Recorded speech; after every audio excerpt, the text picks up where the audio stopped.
Hi, I'm Judy Goss, and I work in performance enhancement with athletes or sports psychology.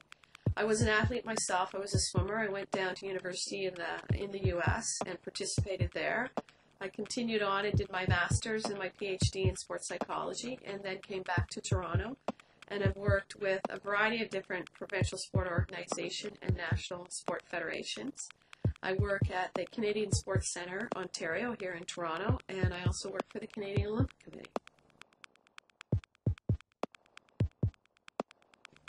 Well, sports psychology, to put it in the simplest terms possible, I would call it the mental management of physical resources. So an athlete trying to manage their what they can do physically, adding the mental component. And I primarily work in the field of performance enhancement, trying to get athletes to perform better.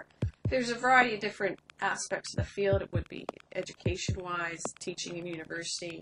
There's applied in terms of research and whatnot. There's a couple of other fields in terms of exercise psychology, why people work out and why they don't, which I think some of us could relate to too.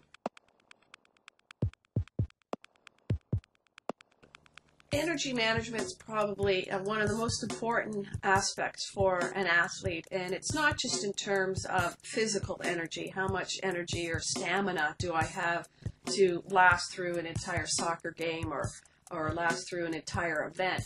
Managing your energy is a lot about your nervousness, your level of intensity, those kinds of qualities. So generally, most athletes need a little bit about calming themselves down, relaxing themselves, making sure that they're not emotionally too high, we might say, because when you do get nervous or anxious or worried about an event or a competition, we get various byproducts of that. We get a little physical tension, we get a little distracted, we get a little emotional, and sometimes those do not help us in performance.